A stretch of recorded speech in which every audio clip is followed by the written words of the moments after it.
I've got a list here.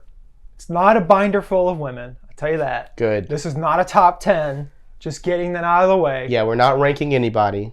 This is just a celebration of a couple actresses. Yes. I'm excited. And characters. And characters, yes, yeah.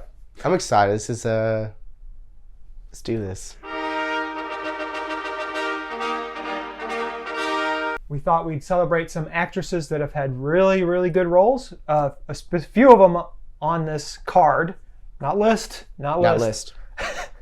Have some very specific roles, but some have done quite a few roles. Meryl Streep is not on this card because we're breaking her up for our own episode. She's getting her own vid. You know? So and that will be a list, right? That will be a list. Okay. A best of Meryl Streep. There are people from back in the day like Audrey Hepburn and stuff we did not include because they're just so iconic. Marilyn Monroe, it's like, do we have to talk about them? Yeah, and we try to get a little creative too. We wanted to find a few that like, you know, they're not like always on the like, they're not on other people's list. Again, it's not a list, but you know, they may not get the love that they deserve. Yeah. So, and speaking of that, we'll actually start off with Danai Gurira. Yeah. Okoye, Michonne from Walking Dead.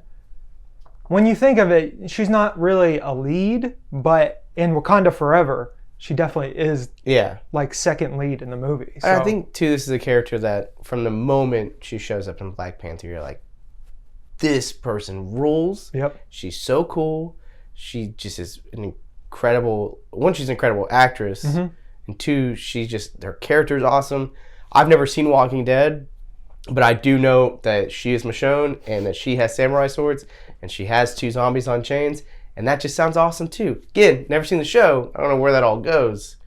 But that sounds pretty awesome to me. And her origin story in Walking Dead is probably one of the better episodes of the whole series. Yeah. You know, obviously, the series went to crap. Yeah. But well, and obviously it's a character that it still resonated with so many people that they're bringing her back for another spinoff. And just like, I think there are talks that they're going to give Okoye her own maybe Disney Plus show, which I would watch the heck out of. Please. Just don't put that costume in there. No, we don't need that costume. Don't need the costume. Don't need the costume. But she's just so, like, the character is so, she just has a presence about her, Danai does. And it's just like, she really does, like, she's not the lead, but it's like she could steal the lead at any moment. And she does, like the bridge scene in Wakanda Forever. I mean, the car chase in the first Black Panther. So well, even just like every moment she has with Daniel Kaluuya in the first one, you're just like, you're invested, and you're just like, every time when she gives him the cold shoulder at the end, you're just like, oh man. Next, we'll go for, I think this one's a bit of, might surprise people, but Julia Roberts. I mean, we all know the backstage rumors of her kind of being a jerk to people. But on screen, you know, you think of Pretty Women, you think of the Ocean's movies. She commands the screen when she's on it. She kind of only plays one character, but it's made a lot of money. So it's like, do you complain about Arnold being Arnold? There's one role that you're like, she was Erin Brockovich. And I think that was what kind of got us on this path. Yeah. But then thinking about she's great in Pretty Woman. She's so good in the 2 Oceans movies she's in. People forget about Mystic Pizza. Mystic Pizza. She's great. And just like, I remember watching Stepmom as a kid and loving it. She's just so charismatic on screen. And another person just like you can't help but be like, man, she's a star. And Erin Brockovich, she just really, she really shows that like, I'm tough and I'm getting stuff done, you know? And she had a chemistry with a lot of different actors. Yeah. So it's like, while she may not have the range of other people, she had chemistry. She could always sell tickets. She could always get people into the seats. Yeah. So at the end of the day, that's pretty good. Next is Michelle Yeoh, who is probably about to win an Oscar. This episode's coming out after the Oscars. Maybe Academy Award winner Michelle Yeoh? Yeah. I don't know. It's been like almost 40 years, I think, now. She's just been an action star from the jump. And wasn't she a stunt woman to begin with? Yeah. It's like, she starts already just like so cool and then uses that to get into like more, like actually in like roles in the movies, and then has just fought her way to like the front.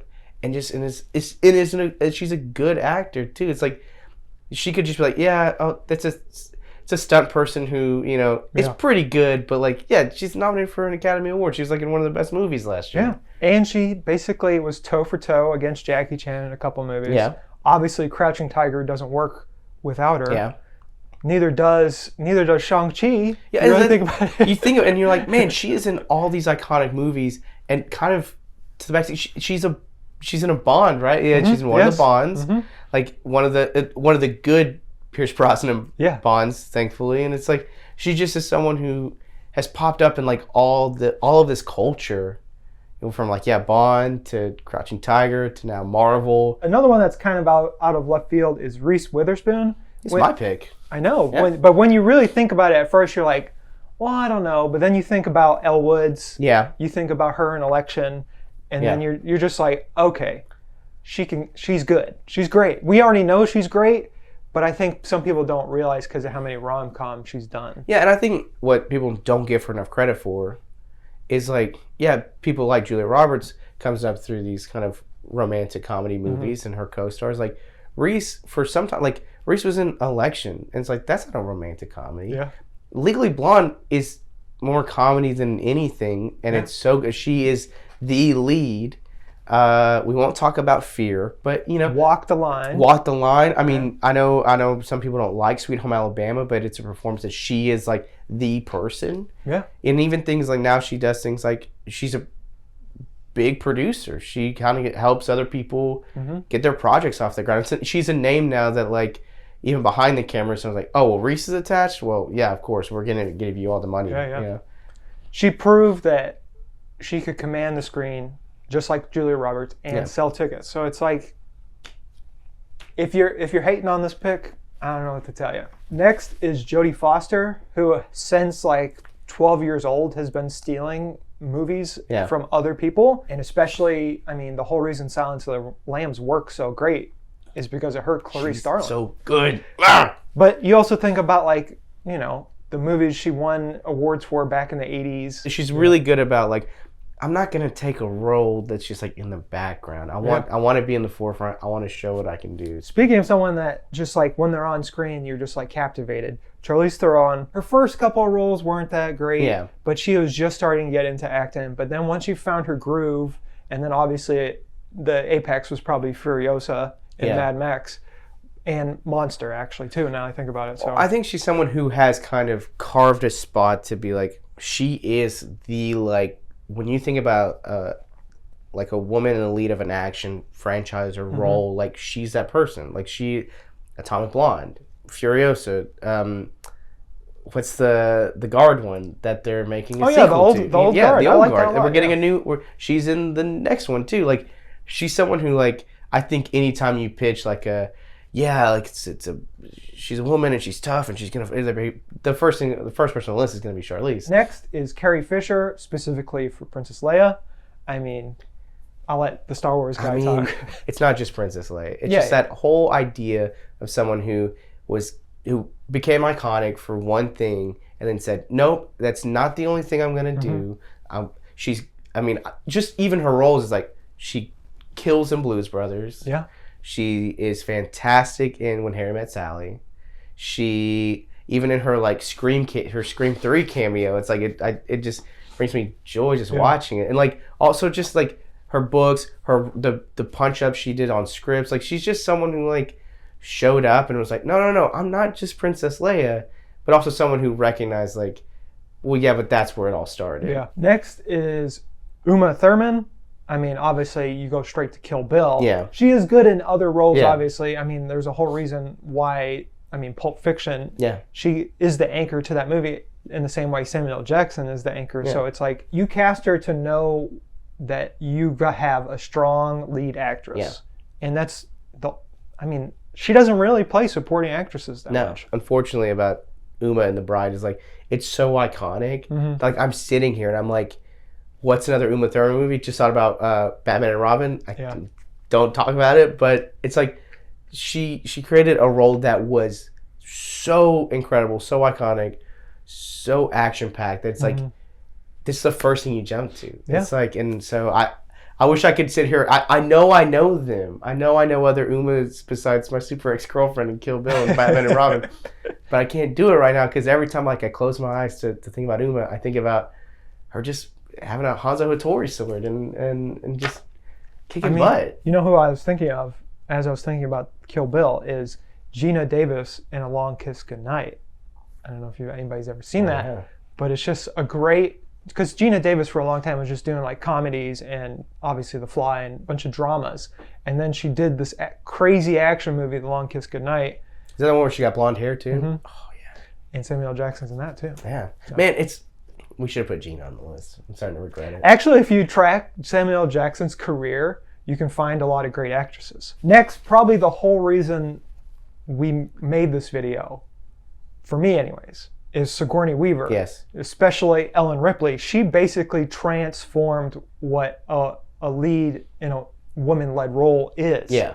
And Aliens, I mean, James Cameron helped basically do this. It's like Sigourney Weaver as Ellen Ripley in that movie. When I was a kid, hardcore crush. Aliens. Aliens, yes. But also first Aliens, too. Oh, yeah. And all of them, basically. Even the bad ones, she is like the whole reason you watch. Yeah, even when she got that slick back hair. Yeah. Resurrection. But I think about that scene at the end of Aliens. Yeah. Where she gets into the mech suit and is, get away from her, you. Yeah. It is so good. It's kind of crazy. Like this one role for her has just like, it redefined like her career and redefined like what it meant to be like a woman actress or a woman just a powerful woman on screen. And it is very like even in Aliens before you get to that mech part, just the mech part when she's loading up with the Marines and she's like, I know how to do this. Like, shut up. She's so And great. she has time in that movie to still be a mom. Yes. To not even her kid. She just adopts a kid and it's like, also, I'm going to kill aliens. Yeah. And I mean, special shout out, Finding Dory. She plays herself.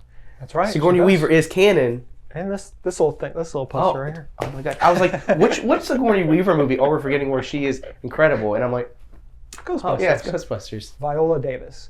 I mean, in the last decade, she's really proven that she is the one. Yeah. She is Neo, and she is the one. Basically, every role she is in, she crushes it. Yeah. No matter how big or how small the role is. I mean, just watching the trailers for that Michael Jordan Nike movie that's coming out, she's going to steal her scenes. And I'll go on further. I think that sometimes she takes a role in a movie that is not good and is still great. Are you talking about Amanda Waller? I'm talking about Amanda Waller. I think she's really good. I think that the second Suicide Squad movie is good. But yeah, that first Suicide Squad movie, like, you can say whatever you want, but you cannot say a bad word about Viola Davis because she just takes that role and I mean, she is Amanda Waller. Yeah. And she crushes it. I know there are a lot of people who don't enjoy The Help or that don't like The Help or the message it portrays, but she is great in that movie. Yeah. You know, it's like she pops up in things, they're like, I don't like that. I think and she's in Widows too, right? She's the lead in the Widows. I don't love Widows, but I remember like her performance was great because she got to like be like, no, this is my movie now. Yeah. And can't even talk about Fences without just breaking down. I know, right? And obviously the Woman King. Woman King. Yeah. She proved she could do action. And it's like, it's someone who you think like, oh, Viola Davis, she's getting up there, and then like she shows up with the Woman King, and you're like, oh my god, like she can do anything. Yeah, she's just iconic in every role. Yeah,